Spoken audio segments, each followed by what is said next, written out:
Brown spiky बालों में cover और 9 जोड़ी कर्ली हाथ वाला हैग मॉथ कैटरपिलर किसी दूसरे कैटरपिलर की तरह नहीं है। इसके बालों वाले लुक की वजह से इसे मंकी स्लग निकनेम से भी जाना जाता है। यह अजीब कीड़ा नॉर्थ अमेरिका में पाया जाता है, जहां ये छायादार पेड़ों और सजावटी झाड़ियों के बीच छिपा रहता है। बालों वाला ये छोटा सा क्रिएचर उतना मासूम ही नहीं जितना ही लगता है। इसके पीठ के बाल कैटरपिलर की स्किन के भीतर टॉक्सिक ग्लैंड से जुड़े होते हैं। अगर आप इसके बालों को छूते हैं तो आपका हाथ तुरंत ब्राइट रेड हो जाएगा और आपको जलन खुजली फील होने लगेगी, किसी मधुमक्खी के डंक जैसी। तो ऐसा मत करें। लेकिन अगर आपको हैग मॉथ कैटरपिलर ने काटा है तो आपको कीड़े के बालों को हटाने के लिए काटी हुई जगह को तुरंत पानी के नीचे रखना चाहिए। डंक का निशान 1 हफ्ते में ठीक हो जाता है और चला जाता है। बुलेट एंट चींटी की सभी प्रजातियों में सबसे बड़ी है, फिर भी सबसे बड़े होने के बावजूद वो एक पैनी के साइज से बड़ी नहीं हो सकती।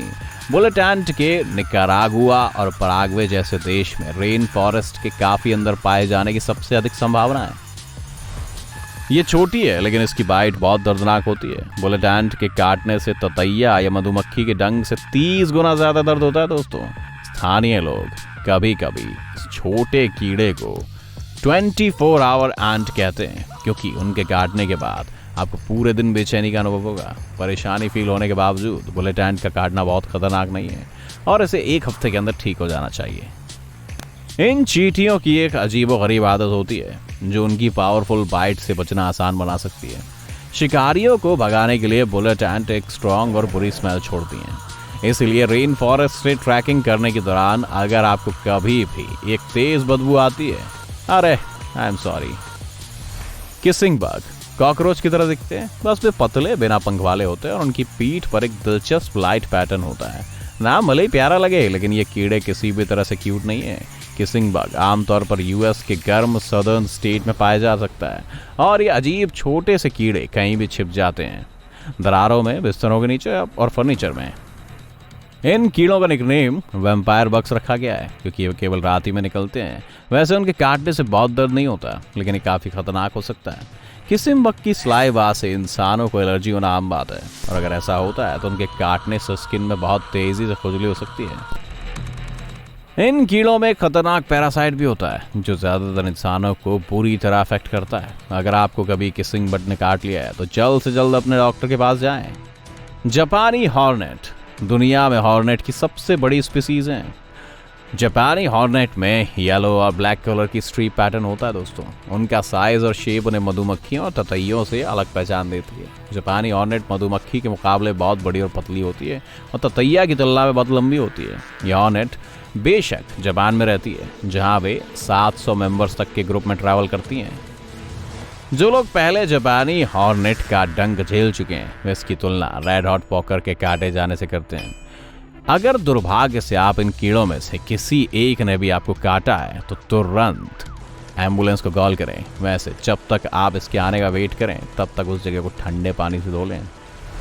Black widow spider animal kingdom के सबसे बदनाम खतरनाक कीड़ों में से एक है। मोटे तौर पर एक पेपर क्लिप के साइज की स्पाइडर के पेट पर आवर ग्लास शेप की रेड मार्किंग इसकी पहचान कराती है। ये कीड़े अक्सर अकेले ट्रैवल करते हैं और गर्म क्षेत्रों में डार्क ड्राई शेल्टर्स जैसे बेसमेंट या गैराज में पाए जा सकते हैं। ब्लैक विडो को नॉर्थ अमेरिका में सबसे जहरीली स्पाइडर माना जाता है। इनका जहर रैटल स्नेक से 15 गुना ज़्यादा मजबूत होता है। किसी ब्लैक विडो के काटने से दर्द नहीं होता है, ये एक चुभन की तरह लगता है, लेकिन ये आपको गंभीर रूप से बीमार कर सकता है। अगर आप अपने बेसमेंट में ब्लैक विडो देखते हैं तो उसको परेशान ना करें क्योंकि वह नाराज़ होने पर ही काटती है। उसने अगर आपको काट लिया है तो तुरंत इमरजेंसी केयर से कांटेक्ट करें। हेल्थ केयर प्रोफेशनल आपको ब्लैक विडो एंटी वेनम दे सकते हैं जो काटने के असर को कम करता है।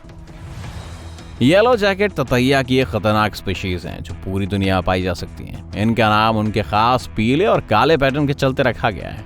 पीला एक आकर्षक नियॉन कलर है जो आम ततैये की तुलना में बहुत अधिक ब्राइट होता है। येलो जैकेट समूह में रहती है और पेड़ों, झाड़ी और यहाँ तक कि अपना अंडरग्राउंड घोंसला बनाते हैं। यदि आप येलो जैकेट के घोंसले के पास आ गए तो धीरे धीरे दूर चले जाएं और सावधान रहें कि ततैये को डराना या इरिटेट करने की कोशिश ना करें। येलो जैकेट का डंक पक्के तौर पर अच्छा फील नहीं कराता। ज्यादातर लोग सोचते हैं कि बिच्छू क्रैब्स और दूसरे क्रस्टेशियंस से रिलेटेड हैं, वे असल में कीड़े का एक ग्रुप है। बिच्छू एक टाइप का अर्चिन है, जिसका मतलब है कि वो बहुत हद तक मकड़ियों से रिलेटेड हैं। वे रेगिस्तान जैसे गर्म ड्राई क्लाइमेट में पाए जाते हैं।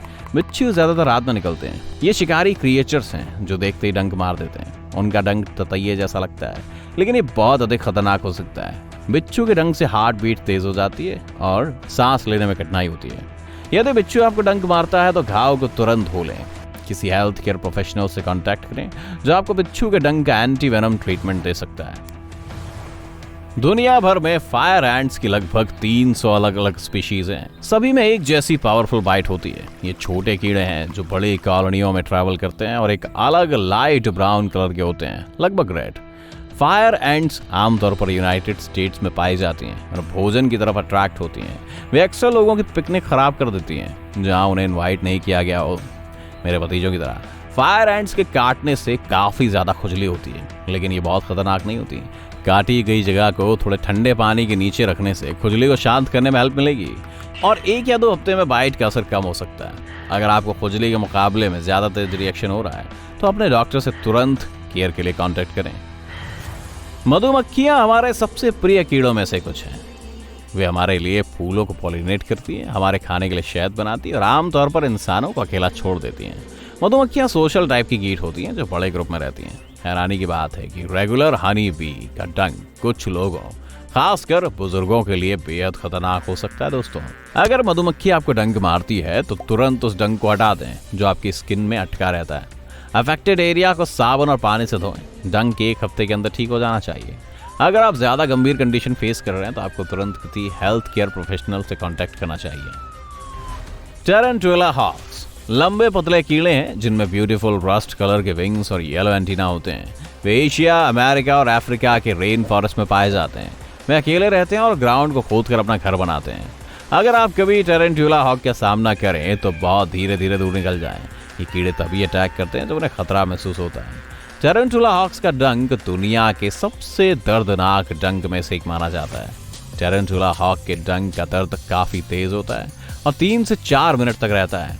इन टाइम में बीत जाने के बाद डंक को किसी भी फॉरेन केयर की जरूरत नहीं होगी और ये अपने आप ठीक हो जाएगा।